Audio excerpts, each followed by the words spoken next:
Hello everyone, welcome you all to Rashtravadi news Delhi. आज हमारे साथ हैं दुर्गा पूजा समिति पुरानी सीमापुरी के अध्यक्ष विजय शंकर झा जी। सर, सबसे पहले तो आपका बहुत बहुत स्वागत है हमारे चैनल पे। आज जो मेरा सबसे पहला प्रश्न आपसे रहने वाला है वो ये है कि आप बहुत सालों से आपकी जो ये संस्था है ये दुर्गा पूजा का कार्यक्रम यहाँ पे करवाती आ रही है, तो आप हमें बताएंगे इसका बैकग्राउंड क्या है और कब से आप ये करवाते आ रहे हैं? अनुपम जी, मैं आपके द्वारा और आपके राष्ट्रवादी चैनल के माध्यम से बताना चाहता हूं कि यहाँ पे पुरानी सीमापुरी के अंदर जब काफ़ी दूर दूर तक दुर्गा पूजा नहीं हुआ करती थी तो 1990 में मैंने इस दुर्गा पूजा जो पुरानी सीमापुरी दुर्गा पूजा समिति के नाम से रजिस्टर्ड है वहाँ शुरुआत की थी। शुरुआती दौर में हम लोगों को काफ़ी परेशानियाँ आई थी क्योंकि हम लोग इस दुर्गा पूजा को मिथिला पद्धति से करने की कोशिश की थी और कर रहे हैं। इसीलिए क्योंकि मिथिला पद्धति एक विस्तृत पद्धति है और इसमें पूजा पद्धति अन्य पूजा पद्धतियों से भिन्न है, तो यहाँ के लोगों को एक अलग सा महसूस हो रहा था कि इस तरह का दुर्गा पूजा उन्होंने नहीं देखा था। लेकिन हमने और हमारी टीम ने जो उन्होंने डिसाइड किया था कि भाई दुर्गा पूजा मिथिला पद्धति से ही होनी चाहिए और उसको हम करते रहें। अब 1990 से लेके अब 2020 तक का अंतराल आप देख सकते हैं। धीरे धीरे ये दुर्गा पूजा अपने काफ़ी ख्याति प्राप्त कर चुकी है और बहुत दूर दूर से लोग यहाँ आते हैं, नागरिक आते हैं। मुझे सबसे ज़्यादा खुशी होती है उन माताओं बहनों की जो दुर्गा पूजा में अपने परिवार के साथ गांव में नहीं जा पाते और उनके साथ दुर्गा पूजा नहीं मना पाते, लेकिन वो यहाँ उसी दुर्गा पूजा का जैसा कि उन्हें गांव में आनंद आता था वैसा ही दुर्गा पूजा का आनंद यहाँ लेते हैं। जैसे माताएं बहनें शाम के वक्त में दीप जलाने का कार्यक्रम रहता है, यह अपने आप में अनुपम छटा बिखेरती है और इस छटा को देखने के लिए दूर दूर से लोग आते हैं। जब यह विचार आया कि इस दुर्गा पूजा को और कैसे अच्छा किया जाए तो हमारे साथ काफ़ी अच्छी टीम जुड़ गई। उसमें विद्यापति सेवा संघ भी जुड़ गई और अन्य टीमें भी हमारे साथ जुड़ गई। इससे क्या हुआ कि दुर्गा पूजा पद्धति के साथ साथ एक आधुनिकीकरण का मतलब ये नहीं कि हम लोगों ने उस पद्धति को छोड़ दिया, उसमें बदलाव लाने की कोशिश की और अच्छे से अच्छा करने का कोशिश किया। अब जब सरकार ने ये कहा कि भाई लॉकडाउन के कारण, कोरोना के कारण दुर्गा पूजा के लिए परमिशन नहीं मिल रही थी, तो हमारे पुराने सीमापुरी की जनता, पूर्वांचल के लोग, यहाँ के लोग जिनका कि अटूट विश्वास माँ की पूजा और आराधना में है, उनको बड़ा ही दुख हुआ और इसके लिए हमने ऊपर भी पत्राचार किए और इसके लिए हमारी बहुत सी संस्थाओं ने हमें सहयोग भी दिया। सर, दूसरा प्रश्न मैं ये पूछूंगी कि जैसे कोरोना काल के चलते अभी तक परमिशन नहीं मिली है दुर्गा पूजा के लिए, तो आपकी तैयारियां कैसी चल रही हैं? क्या करने वाले हैं आगे आप? अनुपम जी, आपके माध्यम से मैं बताना चाहता हूँ कि यह पूजा सिर्फ और सिर्फ मिथिला पद्धति से ही की जाती है। हमने कभी भी इसमें जॉयराइड्स, मेला और खाने पीने का स्टॉल नहीं लगाया, इसलिए हमें कोई परेशानी नहीं है इसको आगे भी करने के लिए।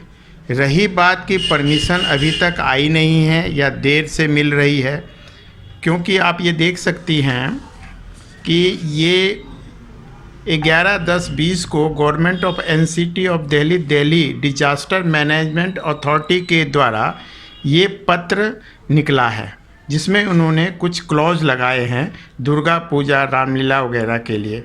तो इसके अनुसार हम दुर्गा पूजा बहुत ही आसानी से कर सकते हैं। रही बात परमिशन की लेट होने की, तो हमने इसके पहले भी हमने जो लाइसेंसिंग अथॉरिटी है दिल्ली पुलिस की, उसके लिए हम लेटर भेज चुके हैं, उनका जो उन्होंने जो टाइम दिया था। बाकी हमने वहाँ पे विजिट भी किया था और सारी बातें की जानकारी भी ली थी। कुछ डॉक्यूमेंट्स जमा करने हैं उनको भी, और जैसा कि इसमें लिखा गया है और किसी अन्य अथॉरिटी को भी हम ये लेटर देंगे और हमें उम्मीद है कि ये परमिशन हमें मिल जाएगी।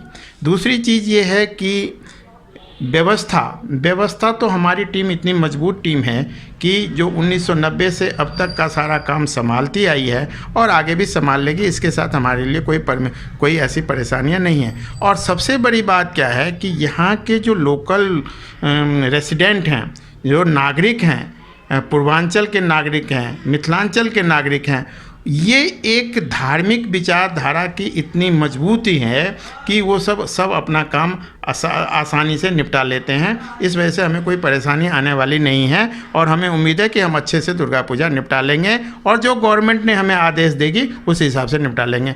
दिलशाद गार्डन जैसे कि कंटेनमेंट जोन में रह चुका है, तो आप कैसे सेफ्टी मेजर्स रखेंगे, लोगों को किस तरह से समझाएंगे और किस तरह के प्रिकॉशंस आप रखेंगे ताकि ये बीमारी ज़्यादा ना फैले और आप पूजा भी सही ढंग से कर पाएँ? अनुपम जी, आपने सुरक्षा के दृष्टिकोण से सवाल पूछा है और बहुत ही अच्छा सवाल है।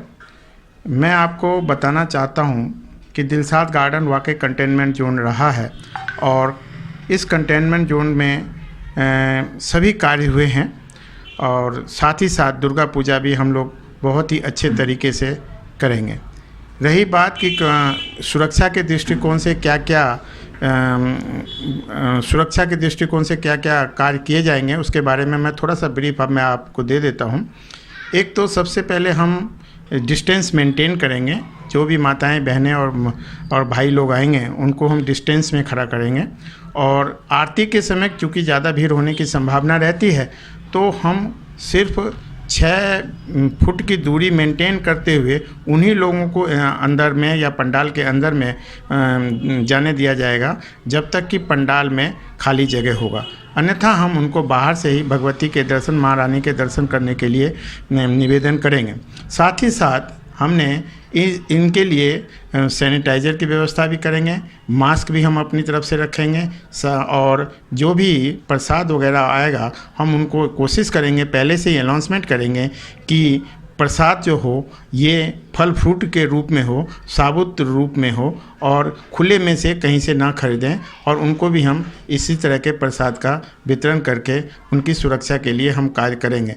मैं आपके माध्यम से ये भी बताना चाहता हूँ कि यहाँ पर जो सीमापुरी की जो ये दुर्गा पूजा है, यहाँ के लोग काफ़ी दिनों से करते आए हैं और उन्होंने हमें सदा कोऑपरेट किया है, हमारे साथ मिलके चले हैं। तो मुझे उम्मीद है कि हम इसको भी बहुत ही अच्छे तरीके से निपटा लेंगे।